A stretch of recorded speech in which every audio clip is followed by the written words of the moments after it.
Hey, what's up? John Sonmas here. Today we are continuing this series on the letters, moral letters to Lucilius from Seneca. If you haven't already, go ahead and, first click the subscribe button and the bell so that you don't miss any of the videos in the series. There's a lot of them that are going to be coming out. And if you want to catch up from the very beginning, go ahead and check out the playlist here and get on that playlist, and you can watch all the videos from the beginning. And by the time you're watching this, maybe there's all 100 of them there. But we're going to continue today with letter 11, which is on the blush of modesty. That's what it's titled. So it starts off, number 1, your friend and I have had a conversation. He is a man of ability. His very words showed what spirit and understanding he possesses and what progress he has already made. He gave me a foretaste, and he will not fail to answer thereto. For he spoke not from forethought, but was suddenly caught off his guard when he tried to collect himself. He could scarcely banish that hue of modesty, which is a good sign in a young man. The blush that spread over his face seemed to rise from the depths, and I feel sure that his habit of blushing will stay with him as he has strengthened his character, stripped off all his faults, and become wise. For by no wisdom can the natural weaknesses of the body be removed. That which is implanted and inborn can be toned down by training, but not overcome. So that's kind of interesting. I mean, he's not really saying a lot here, just that he had a conversation with a friend of his, and that, the guy was a good guy. He got caught off guard, tried to collect himself, and he blushed, right? And he's saying here that wisdom cannot remove a natural weakness of the body, and it can be toned down by training, but not overcome, which I think is kind of interesting, right? Is to realize this, that there's just some things that you're going to be stuck with in life. I mean, it's true, right? So you're just going to be stuck with them, even though you might be able to tone them down. You might be able to do something, but there's going to be difficulties that you're going to overcome. I mean, maybe your height is not what you'd like it to be. Maybe your stature, your looks, in some ways, your hair color, your eye color, right? Or maybe you just have something that is going to plague you for the rest of your life, and you might just have to deal with it. That's part of Stoic thought, right? Number 2, the steadiest speaker, when before the public, often breaks into perspiration as if he had wearied or overheated himself. Some tremble in the knees when they rise to speak. I know of some whose teeth chatter, whose tongues falter, whose lips quiver. Training and experience can never shake off this habit. Nature exerts her own power, and through such a weakness makes her presence known to even the strongest. And I have to say, I agree and I disagree with this point. Being someone who's done a lot of public speaking, who does a lot of public speaking, I think that you can greatly overcome these things, but maybe there's still a nuance of it that is still there, right? That is still a habit. There are times when I'm still uncomfortable, but for the most part, I can move into the zone where I'm 95% comfortable. Number 3, I know that the blush, too, is a habit of this sort, spreading suddenly over the faces of the most dignified men. It is indeed more prevalent in youth because of the warmer blood and the sensitive countenance. Nevertheless, both seasoned men and aged men are affected by it.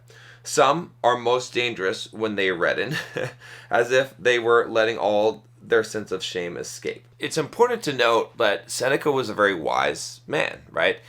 Stoic philosophy is great, and I'm all in support of it. But not everything that he says you should necessarily agree with. I don't agree with everything that Seneca says. I agree with a large portion of what he says. That's why I value these letters and I value his philosophy. I think it's important, and it's important for you to keep that perspective. Otherwise, you're just going to be blindly following people, and that's not at all what Seneca was advising in any of his letters. He wants you to think for yourself, right? And you should think for yourself, and I want you to think for yourself. And so it's just important, as I'm reading this, as we're going through this, again, we're talking about Seneca, giving some advice and what he thinks is correct. You don't necessarily have to agree with that. And then we're talking about another layer on top of that of me giving commentary of what I think about what he said, and then what my values are, which again, you don't have to agree with me, but it's good to consider all of these things. Okay, so number 4, Sulla, when the blood mantled his cheeks, was in his fiercest mood. Pompey had the most sensitive cast of countenance. He always blushed in the presence of a gathering, and especially at a public assembly. Fabianus also, I remember, reddened when he appeared as a witness before the Senate, and his embarrassment became him to a remarkable degree. 5. Such a habit is not due to mental weakness, but to the novelty of the situation.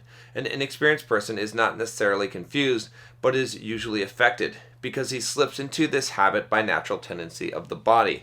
Just as certain men are full-blooded, so others are of a quick and mobile blood that rushes to the face at once. I'm not sure, to be honest with you, why he's talking so much about blushing. I don't know what the fixation is, but he is. He's talking a lot about blushing, and he's saying that some people, blush quicker, and some people don't, and it's kind of uncontrollable. And it doesn't mean that they're inexperienced or that they're, weak in any way. Number 6, as I remarked, wisdom can never remove this habit. For if she could rub out all our faults, she would be mistress of the universe. So this is still important, right? Even though I kind of disagree with some of the things that he said as far as that, wisdom can never remove this habit.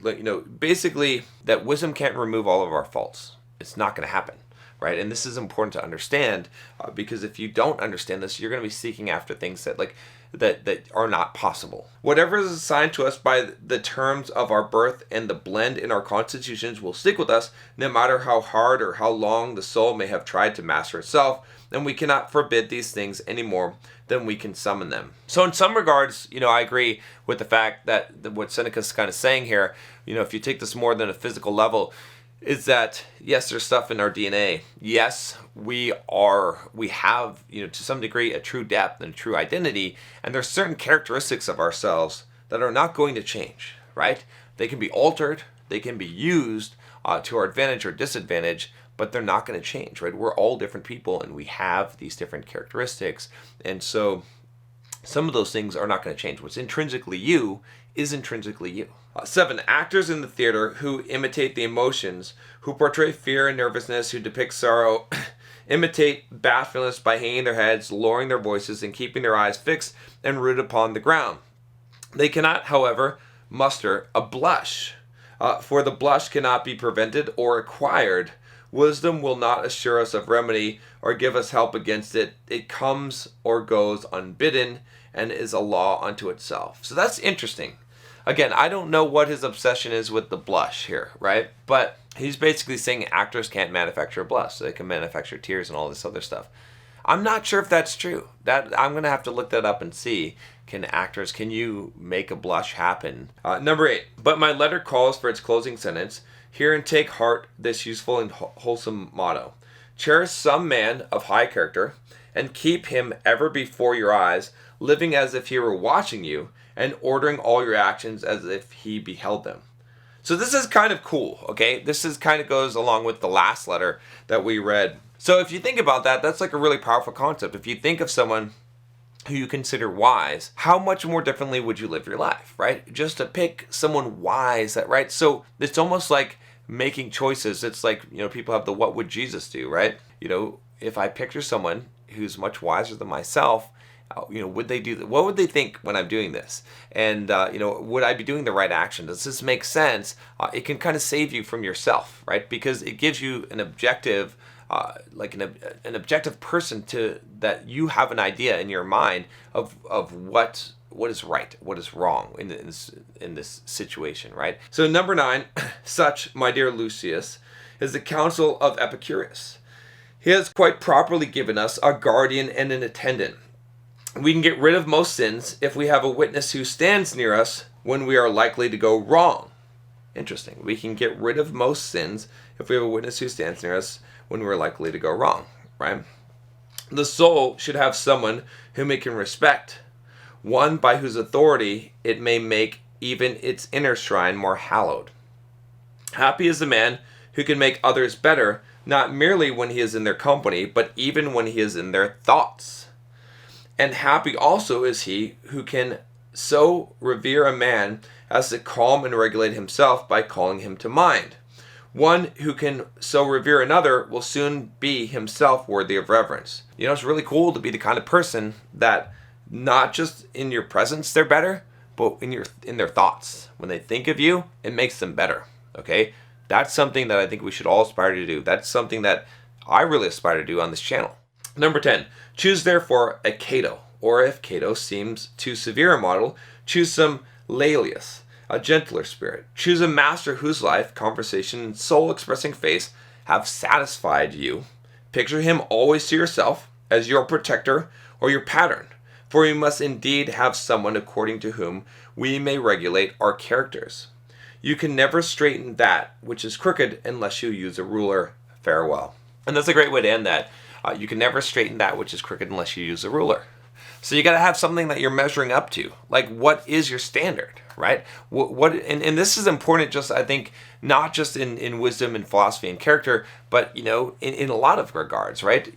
When I was really getting into fitness, I had pictures of fitness models that I wanted to look like on my wall, so I remember. So I would, I'd have that. That was my ruler for what I wanted, right? I have in real estate, I've got mentors, I've got people that I think about that's who I want to be like. I want to achieve some of the things in business, the same thing. In philosophy, the same thing. In personal relationships, right? In communication skills, right? I've got these models that I follow that are the ruler for me, because that's how I know. You have to have something to measure to say, are you getting closer or further from the goal, right? What is the ruler in order to straighten yourself out, right? In various aspects of your life. And if you don't have that, you're kind of just shooting in the dark, right? Imagine trying to straighten something without the ruler. You don't know. You're kind of eyeballing it. But if you've got the ruler, you can know exactly what you're lining up against. And I think that's why a lot of people fail. They fail to achieve things in life is because they don't have the ruler. They don't have anything they're measuring against. So just having that, just having certain people that you regard highly, that you think of, and that you when you go to do some action, you think about that, and you think about what would they think of that? What would their wisdom be? What would their counsel be? There's a really good book called Think and Grow Rich. You can check out that book here by Napoleon Hill. Really famous old book. He came up with the concept of masterminds in that book. And there's basically this, like he had all these people, these historical figures, people that he had read about, and he would actually form this mastermind in his head of having them all giving him advice and counseling him, and he would imagine their actions and what they would say and what they would think, and that helped him a lot, right? That's, again, something that you can utilize, that I try to utilize in order to judge my actions in certain areas and to guide my decisions. So anyway, that's all for this letter. This letter, again, some of these letters are not going to be as exciting, right? I mean, this one was a lot about blushing, but they're just little letters that he's writing, in this case to his friend here. A lot of them have some great wisdom, so definitely make sure that you stay tuned. Click the subscribe button to make sure you don't miss any of these videos, and click the bell. I'm just going to go through all of them. I know a lot of books skip the letters, but I'm going to go through each one of them here on this channel. I'll talk to you next time. Take care.